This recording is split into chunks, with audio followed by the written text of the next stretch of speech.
சட்டமன்ற தேர்தல் தமிழ்நாட்டில் முடித்த பிறகு நான் சொல்லியிருந்தேன், தமிழ்நாட்டில் திமுக ஆட்சி தான் வரும்னு சொல்லிட்டு இருந்து.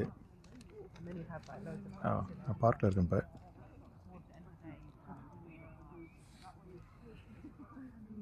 அது என்னுடைய கவனத்தில் என்னுடைய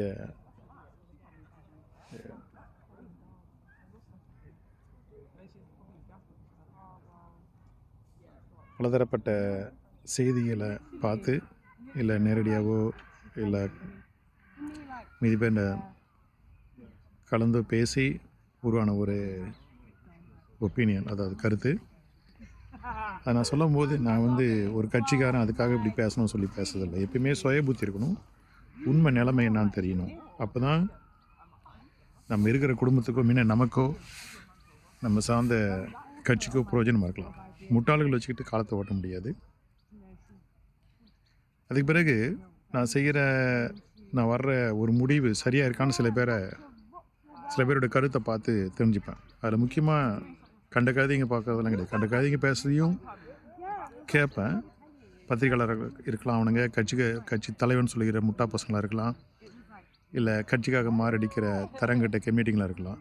ஏன்னா வேறு வார்த்தையில் இவனுங்களை அதெல்லாம் சொல்கிறதுக்கு. ஏன்னா ஃபேஸ்புக்குனாக்க இவனுக்கு எழுதுறது இது இவங்களாம் நினச்சிக்கிறது. அவங்க ஃபேஸ்புக்லேயோ இல்லை வாட்ஸ்அப்பில் நான் இல்லை அந்த கன்ட்ராவில் இல்லை. இந்த ஒரு ஃபேஸ்புக் கன்ட்ராவே போதும் என் நேரத்தை வீணாக்கிறதுக்கு. இருந்தாலும் நம்ம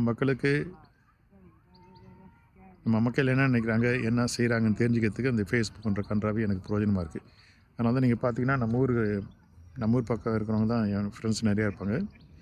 வேறு எதையும் வேறு இடத்து தான் வேறு அப்ளிகேஷன்ஸ் தான் யூஸ் பண்ணுறேன், வேறு ஃப்ரெண்டுங்களாம் கம்யூனிகேட் பண்ணுறதுக்கு.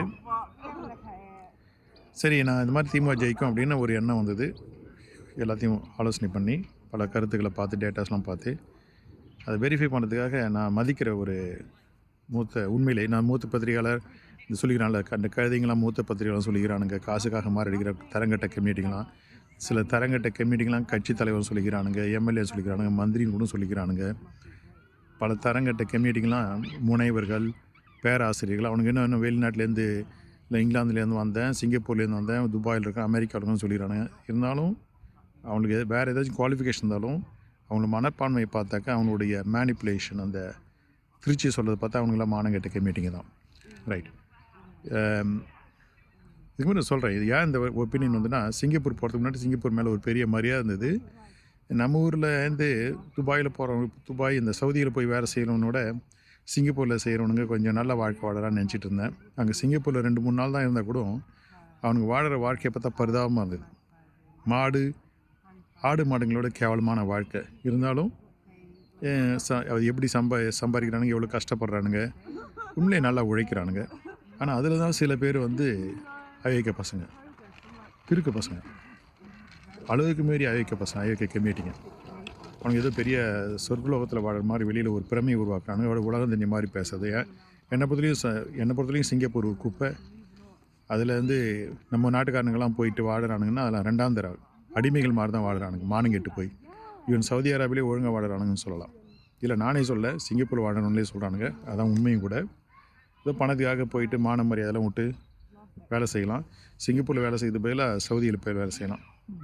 ஆனால் ஆஸ்திரேலியா அது மாதிரி இடத்துலாம் பார்த்தா அது வேறு லெவல்னு சொல்லுவாங்க, அது மாதிரி. எனவே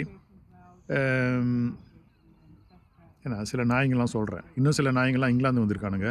அவனுங்களாம் 90ல் இலங்கை தமிழன்னு சொல்லிட்டு இங்கிலாந்துக்கு வந்தவனுங்க தமிழ்நாட்டிலேருந்து. அதுக்கு சில அரசியல் கட்சிக்காரங்களாம் உதவி பண்ணானுங்க. அவனுங்க இன்னும் சொல்ல போனால் ஏஜென்சி கன்சல்டன்சின்னு வச்சுக்கிறானோ, அதுதான் அப்போ தான் பெரிய சில சமயம் எனக்கு தெரியுது. அதுக்கு முன்னாடி இலங்கை தமிழ்னு சொல்லி வெளிநாட்டுக்கு அனுப்புறது, அப்புறம் வேலை வாய்ப்பு வாங்கி தரன்ட்டு இந்த கன்சல்டன்சின்னு வச்சுட்டு சிங்கப்பூர், மலேசியா, இல்லை சவுதி அரேபியாலாம் வேலை செய்கிறவனுங்க. அது கட்சிக்காகவும் பயன்படுத்திக்கிறானுங்க. உங்களுக்கு தெரியும், நீங்கள் தானே செய்கிறவனுங்க, உங்களுக்கு தெரியும். அதை பற்றி கவலை இல்லை. அவன் பழப்பு நடத்த ஏதோ செய்கிறாங்க, அவன் செய்கிறான். எதுக்கு சொல்ல வரேன்னா, இவனுங்க பெரிய உலகம் தெரிஞ்ச மாதிரியும் இங்கே வெளிநாட்டில் பெரிய மயிர் சாதிச்சிட்ட மாதிரியும் அழட்டிக்கிறது, இங்கேருந்து போயிட்டு நம்ம ஊரில் போயிட்டு ஏமாத்துறது அயோக்கிய பசங்க. இன்னும் சொல்லப்போனால் சில ஸ்டூடெண்ட்டுங்க லண்டனில் வர்றவனுங்க அந்த போஸ்ட் ஸ்டடி விசான்னு எனக்கு இப்போ தான் என்னென்ன பிஎஸ்பின்னா என்னென்னு தெரியும், அதை பற்றி நான் கண்டுக்கிறது கிடையாது. அதுலேருந்து சில பேர் எனக்கு ஃபோன் பண்ணி, நீங்கள் ஏதாச்சும் விசாவுக்கு உதவி செய்ய முடியுமா, இந்த 2 வருஷம் அந்த போஸ்ட் ஸ்டடி விசா போல் நான் சொன்னேன் என்னால் முடியாது அப்படின்னு. என்னால் அதெல்லாம் நடக்காது அப்படின்னு சொன்னேன். மேக்ஸிமம் நம்ம என்ன எம்பின்னு கேட்கலாம், அவங்க என்ன ரெக்கமெண்டேஷன் லெட்டர் ஏதோ கொடுத்தா கொடுப்பானுங்க, அவ்வளோதான். ஆனால் அவனுக்கு என்ன சொல்கிறானுங்க, இங்கே இருக்கிற அரசியல்வாதின்னு சொல்ல ஐஓகே கமிட்டிங்க சில பேர் அவங்களுக்கு வந்து நான் வந்து எக்ஸ்டெண்ட் பண்ணி கொடுக்குறேன் அப்படின்னு சொன்னாலாம். கீர்த்தனமான வேலையெல்லாம் நான் செய்ய போகிறதில்ல.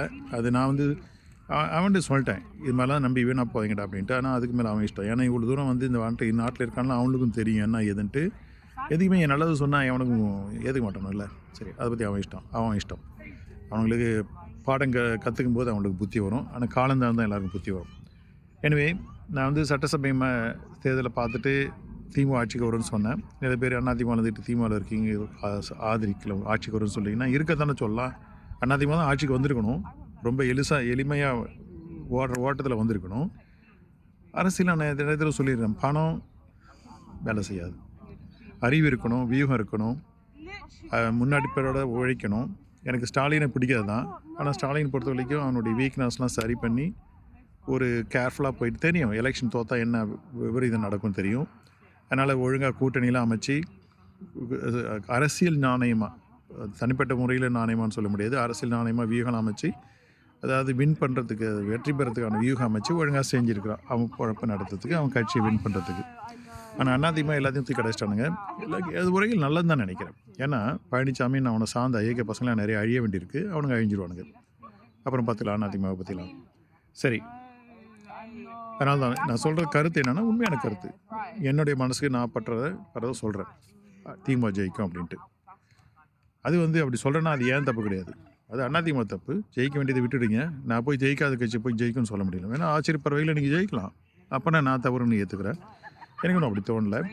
ஸோ அதை எப்பயுமே நான் வந்து ஹிந்து பத்திரிகையில் சீனியர் ஜேர்னலிஸ்ட் என் ராம்னு ஒருத்தருக்கார், அவருடைய ஒப்பீனியன் கேட்பேன். ஏன்னா அவருக்கு வந்து எல்லா ஹார்ட் டேட்டாவும் தெரியும். அவர் வந்து கிட்டத்தட்ட 50 வருஷத்துக்கு முன்னே அரசியல் பார்த்துட்டு வர்றாரு.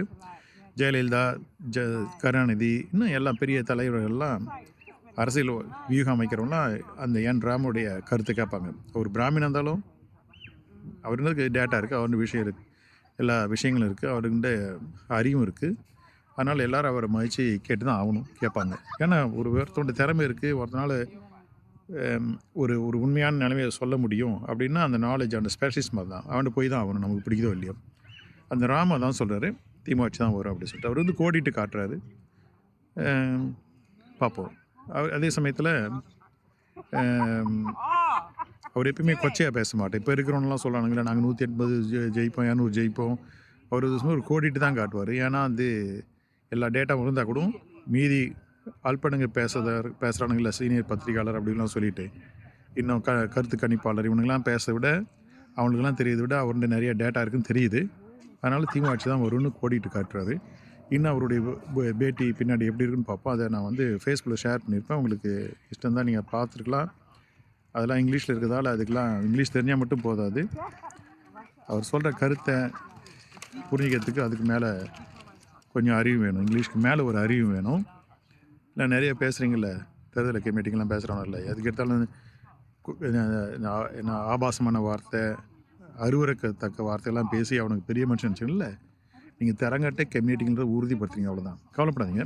நீங்கள் அது உங்கள் வாழ்க்கை, நீங்கள் திறண்ட கழுதியாக வந்து ஒரு தலைமுறை 2 தலைமுறை இன்னும் 10 தலைமுறை கூட அப்படி இருக்கீங்கன்னா உங்கள் இஷ்டம், அப்படி இருந்துட்டு போங்க. அந்த மாதிரி பற்றியில் நான் கவலைப்படலை. இருந்தாலும் சொல்கிறேன், நீங்கள் அறிவாளி நினச்சிக்கிட்டு இருக்கு தரங்கட்ட கம்யூனிட்டிங்கெலாம் அறிவாளி நினச்சிக்கிட்டு வளர்றீங்கல்ல, நீங்களாம் வந்து இந்த ஹிந்து பத்திரிகையாளர் ஏன் ராம்கிட்ட போயிட்டு கற்றுக்கணும். எப்படி ஒரு படித்தவன், எல்லா விஷயம் தெரிஞ்சவன், எப்படி ஒரு நிதானமாக ஒரு பொதுப்படியாக நியாயமாக சொல்கிறான்றதை அதை நீங்கள் அவங்க தெரிஞ்சுக்கலாம். ஸோ அதான் தெரிஞ்சுக்கங்க. தெரிஞ்சுக்கிட்டு எனக்கு ஃபோன் வந்துட்டுது, பொண்டாட்டி ஃபோன் பண்ணுறா. சரி, ஒன்றும் முக்கியமான விஷயம் இல்லை, அதுதான் வேறு ஒன்றும் சொல்கிறதுக்கு இல்லை. ஓகே.